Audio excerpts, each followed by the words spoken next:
बिस्मिल्लाहिर्रहमानिर्रहीम। अस्सलामुअलैकुम वरहमतुल्लाहि वबरकातुहू। अल्लाह तबारक व तआला की बेशुमार नेमतें और रहमतें और सलामती आप पर नाजिल हो, आमीन। आपको अपनी ज़िंदगी की एक नई और खुशगवार सुबह बहुत मुबारक हो। बेटा, अपने माँ बाप का ख्याल रखें, उनके साथ एक अच्छी ज़िंदगी और खुशगवार ज़िंदगी गुजारें। मुझे पूरी उम्मीद है कि आप लोग अपने रूटीन मैटर्स को फोकस कर रहे होंगे। रूटीन मैटर टाइम से सोना, टाइम से उठना, टाइम से जागना, टाइम से खेलना, टाइम से खाना खाना, ठीक है। ये सब चीज़ों को आप डेली बेसिस पे फोकस कर रहे होंगे। ये नहीं कि किसी दिन किया और किसी दिन ना किया। इसी तरह से नमाज, और नमाज तो एक ऐसी चीज़ है ना कि जिसको आप किसी भी सूरत में नहीं छोड़ सकते। हमें बीमारी की हालत में भी नमाज को पढ़ना है, ठीक है। अपनी नमाज़ों की हिफाजत करें ताकि जब हम अल्लाह के पास जाएं तो ये हमारी हिफाजत करे।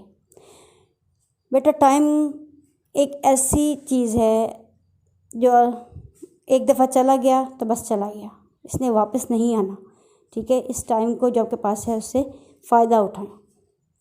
डेली बेसिस पे आपके साथ नए एथिक्स शेयर किए जाते हैं ताकि आपकी पर्सनैलिटी ग्रूम हो सके, अच्छी पर्सनैलिटी बन सके। आज का जो हमारा आजकल पॉइंट है वो है सलाम के बारे में। अल्लाह का लाख शुक्र है कि उसने हमें मुसलमान बनाया है, और जब मुसलमान दूसरे मुसलमान से मिलता है तो उस पर सलामती भेजता है, अस्सलामु अलैकुम कहता है। अस्सलामु अलैकुम का मतलब ये है कि तुम पर सलामती हो।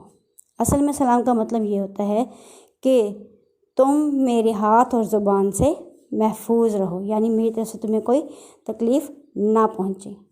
तो बेटा, आप बच्चों ने, जब आप बच्चे एक दूसरे से मिलो तो मुस्कुराकर एक दूसरे को अस्सलामु अलैकुम कहो, और ताकि ये दूसरों को एक दुआ होती है जो हम देते हैं कि आप हमेशा सलामत रहें और मेरी तरफ से आप महफूज रहें, मेरी ज़ुबान से आपको कोई तकलीफ़ ना हो, मेरे हाथों से कोई तकलीफ़ ना हो, ठीक है। जब बड़े आपस में मिलें तो वो भी सलाम करें, जब आप बड़ों से मिलें तो भी आप उनको सलाम करें। ये इसका बहुत ज़्यादा सवाब है। अब आ जाते हैं अपने लेक्चर की तरफ। हम lesson number 2 the ransom of red chief कर रहे हैं। इसके राइटर का नेम है ओ हेनरी, जो इनका एक पेन नेम है। इनका असल नेम है विलियम सिडनी पोर्टर, ठीक है बेटा। ये एक शॉर्ट स्टोरी है, मैं डेली आपको बताती हूँ। शॉर्ट स्टोरी एक ऐसी स्टोरी होती है जिसका फोकस सेंटर एक ही पॉइंट होता है। इस स्टोरी में भी इसका एक पॉइंट अगवा है और उसके पैसे लेना है, उसी की वजह से सारा कुछ हो रहा है। बेटा, आप लोग अपनी इंग्लिश की बुक्स को ओपन कर लें। इसका पेज नंबर है 19, जो आज हम करने लगे हैं। सबसे ऊपर आप हेडिंग लगाएंगे OW नंबर 6, ठीक है।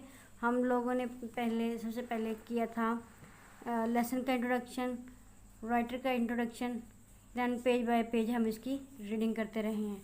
वर्ड मीनिंग भी राइट किए हैं हमने, और डिक्टेशन के पैराग्राफ्स भी नीट कॉपी पर राइट किए हैं। आज वाले लेक्चर में भी मैंने जिन पैराग्राफ पर स्टार लगाया है वो आप लोगों ने अपनी नीट कॉपी पर राइट कर लेना है, ठीक है। थोड़ा सा गैप दिया करें राइटिंग में। आप लोग नीट कॉपी पे राइट करते हो तो बिल्कुल कंजस्टेड सा लिखते हो, थोड़ा गैप दिया करो, ठीक है, ताकि पढ़ने में आसानी हो वर्ड्स को। शाबाश।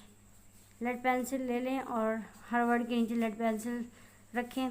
जो वर्ड अंडरलाइन करने वाले हैं वो आप अंडरलाइन साथ साथ करते जाएं। लेट्स स्टार्ट बेटा। एग्जैक्टली ऑन टाइम, बिल्कुल एन वक्त पर a half grown boy rides up the road on a bicycle. एन मौके पर, ठीक है। जो टाइम यानी उसने बताया था कि इस टाइम पर आकर हमें तावान की रकम दे जाना और उसके जवाबी ख़त भी तहरीर कर जाना, तो उसी वक्त एक नौजवान साइकिल पर सवार होकर सड़क पर आया। स्लिप्स अ नोट, और वो एक तहरीर डालता है इनटू बॉक्स, एक डब्बे के अंदर, एंड पेडल्स अवे अगेन, और दोबारा उसी तरह से वापस चला जाता है। गोट the note and was back at the cave soon after.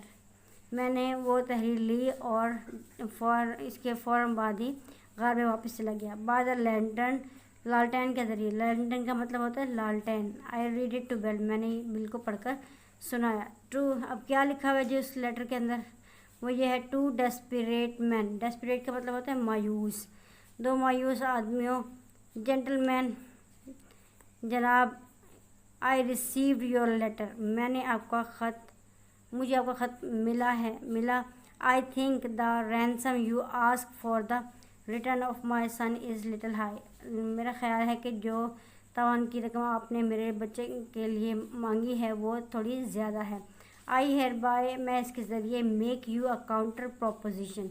Counter proposition का मतलब है कि जवाबी तजवीज़ देता हूँ। ठीक है, जवाबी तजवीज़ कैसे, पहले उन्होंने उसको ख़त लिखा था और कहा था कि अगर तुमने अपना बच्चा लेना है तो पैसे दो और बच्चा ले जाओ, राइट। अब वो ख़त लिख रहा है जवाब के तौर पर, और वो कह रहा है कि मेरे पास भी एक तजवीज़ है, तुमने तजवीज़ दी थी तो एक तजवीज़ मेरे पास भी है उसके जवाब में।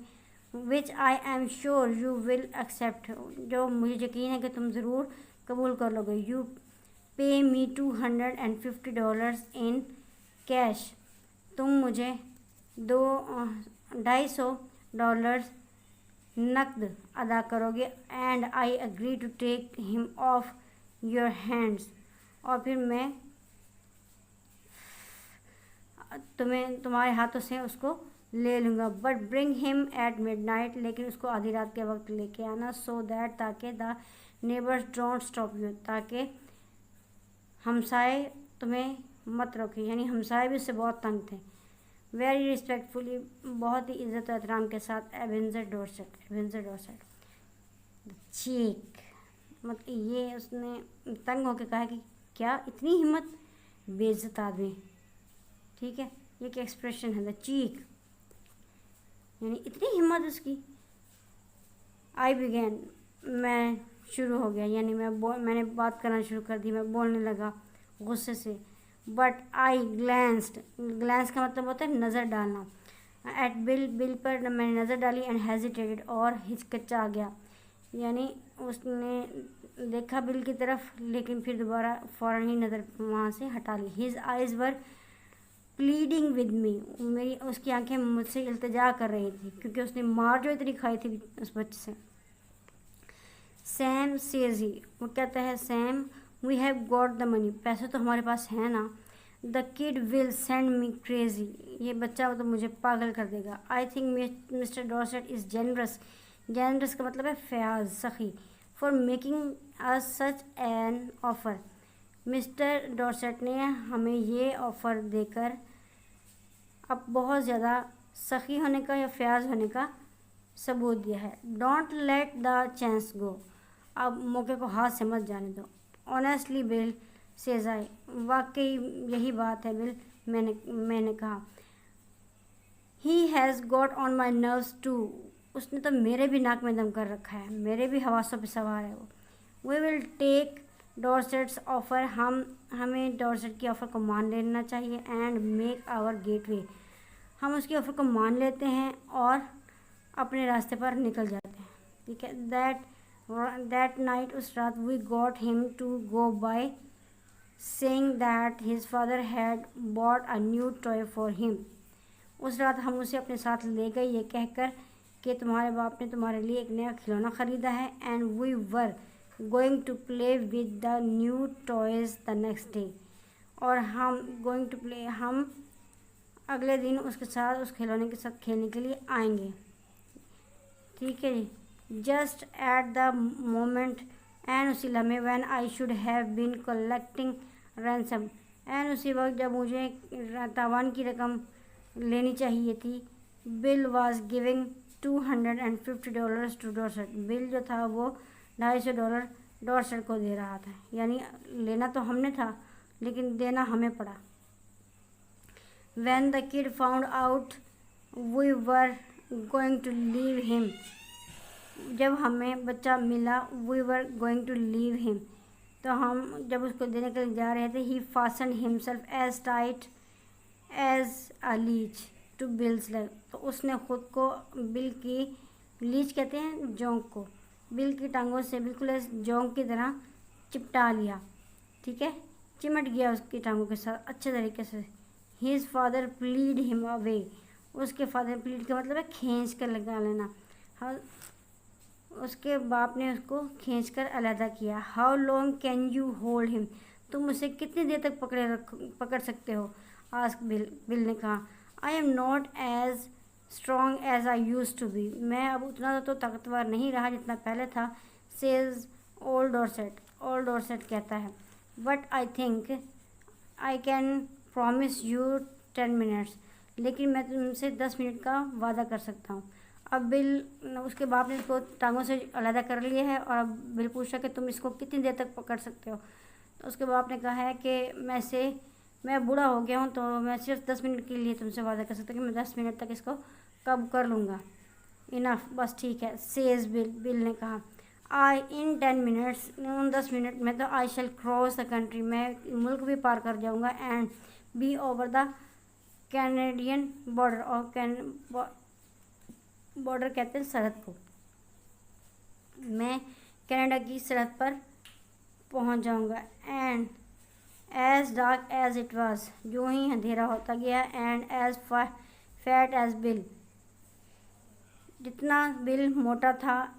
And as good as runner as I am, वो उतना ही अच्छा रनर, भागने वाला साबित हुआ जितना कि मैं। He was a mile and half out of summit before I could catch up with him, इससे पहले कि मैं उसको पकड़ता वो समिट से अ माइल एंड हाफ, समिट जो गांव है जहाँ से उसको अगवा किया था उससे 1.5 मील दूर जा चुका था। O Henry. हाँ जी, हो गया आज का हमारा लेक्चर, ये चैप्टर हमारा कंप्लीट हो गया है, the ransom of red chief. ठीक है, अब आपने करना क्या है, आपने इसका मैं आपको स्क्रीनशॉट भेज दूँगी, उसमें जो स्टार लगाया हुआ है जिस पैराग्राफ है उसको आपने नीट कॉपी पर as a dictation paragraph write कर लेना है।